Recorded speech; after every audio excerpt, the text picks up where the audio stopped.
Power struggle rocks Obi Kwankwaso alliance. Is the opposition already divided ahead of 2027? Welcome to Nigeria Wave.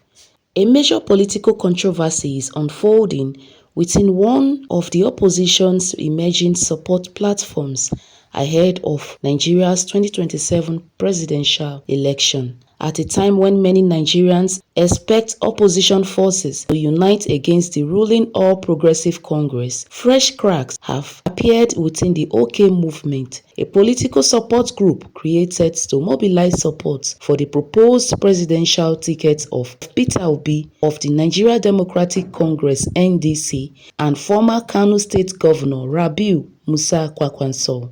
What began as a routine leadership announcement has quickly escalated into accusations, counter-accusations, rival leadership claims, and allegations of an attempted takeover of the movement. The controversy has now raised an important political question. Can an opposition coalition convince Nigerians it is ready to govern if it cannot first manage its own internal disagreements? Let's examine what happened, why it matters, and what it could mean for the 2027 presidential race. The latest crisis started after the OK movement announced the appointment of former chairman of the Inter-Party Advisory Council, Peter Ameh, as its new National Director General.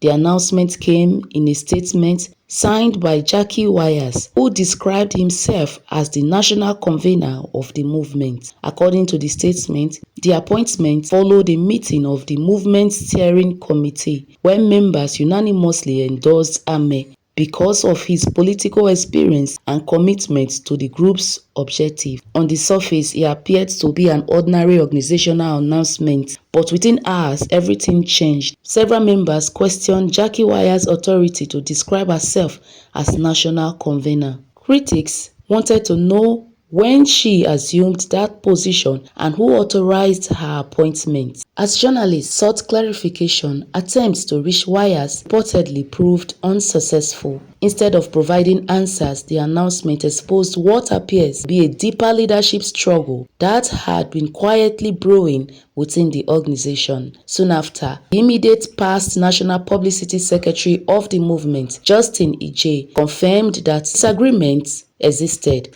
However, he appealed for restraint. According to him, every political organization experiences internal disagreements. The real problem, he argued, is allowing those disagreements to become public. He warned that taking internal disputes to the media could damage the movement's credibility at a time when its focus should be preparing for elections. In his view, the mission of the OK movement remains unchanged. Its objective, he said, is to help deliver electoral victory. Interestingly, Ijeh admitted that the situation had become complicated because rival individuals are now laying claim to the office of Director General. Faced with that uncertainty, he announced that he had stepped aside as spokesperson until the crisis is resolved. That decision alone reveals how serious the leadership dispute has become. Perhaps the strongest response came from the man who currently insists he remains the legitimate Director General of the movement, John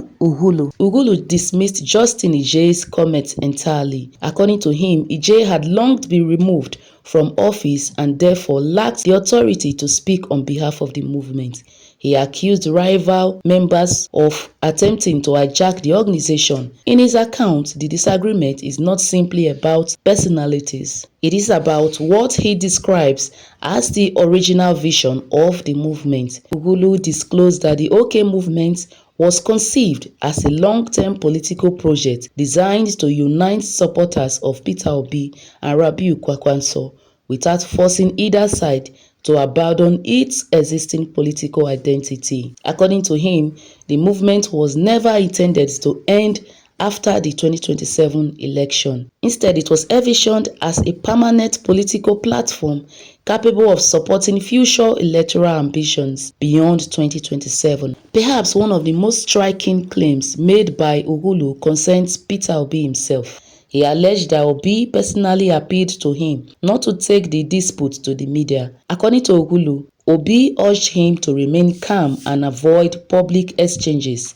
capable of damaging the movement. While that claim reflects Ughulu's version of events, it has not been independently confirmed by Peter Obi. Nevertheless, it suggests that senior political figures may already be attempting to contain the crisis before it causes lasting damage. Another interesting issue raised by Ughulu relates to the relationship between the OK movement and the Obidient Movement.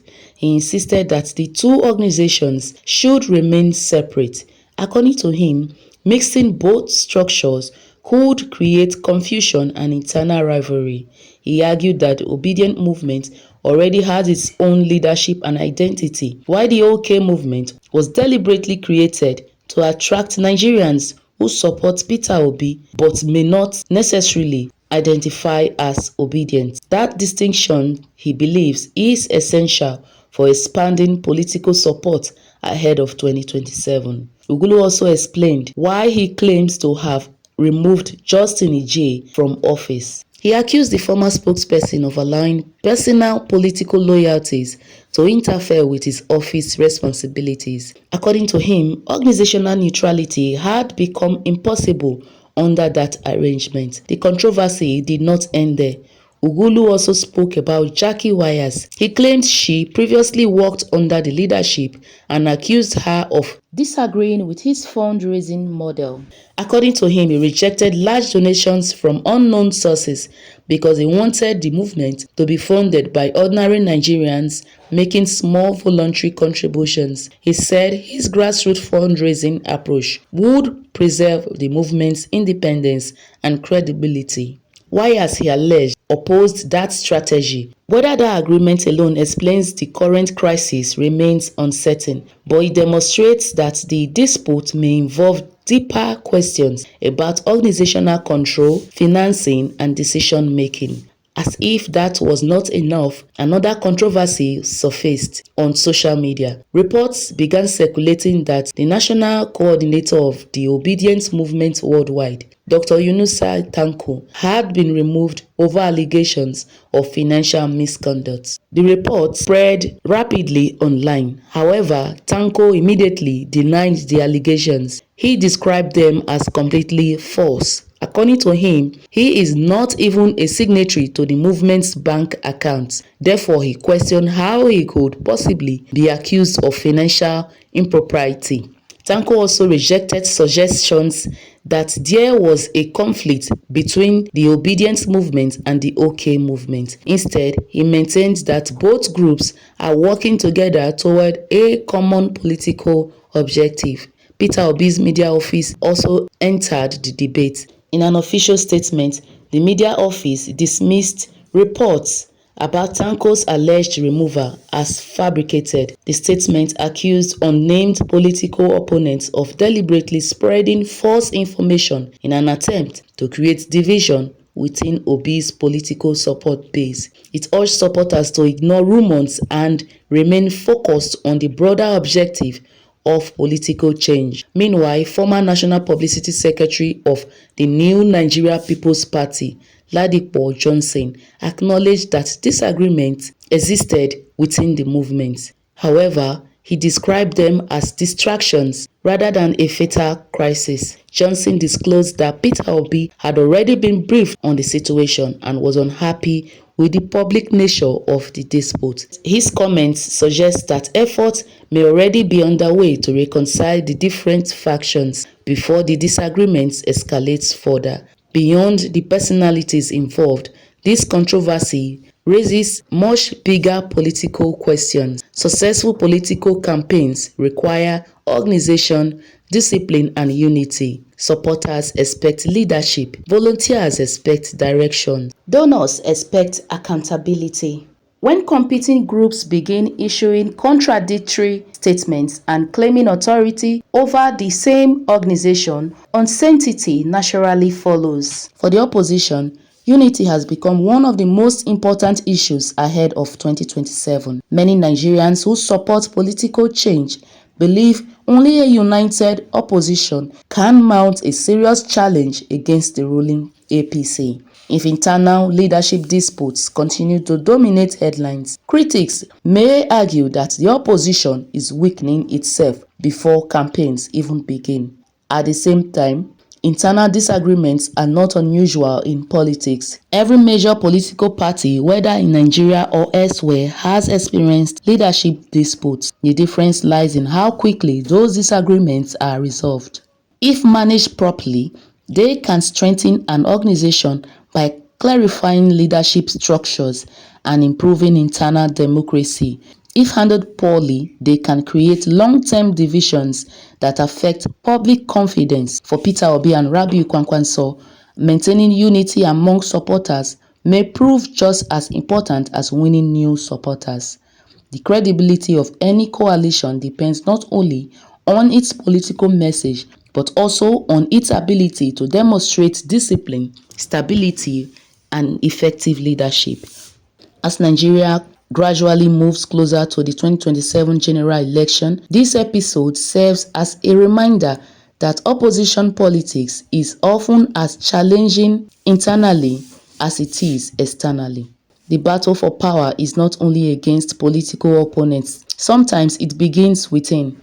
Whether the OK movement can overcome its leadership crisis and emerge stronger remains to be seen. What is certain is that Nigerians will be watching closely. The coming months may determine whether this disagreement becomes a temporary setback or the first major test of opposition unity ahead of one of Nigerians' most anticipated elections. What do you think? Can the OK movement resolve its leadership crisis before the 2027 elections?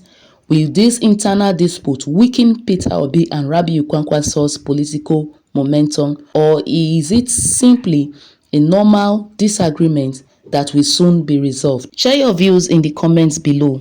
If you enjoyed this analysis, don't forget to like this video, subscribe to Nigeria Wave, and turn on the notification bell so you never miss our in-depth analysis of Nigeria's politics, governance, and national affairs. Thanks for watching. We'll see you in the next episode.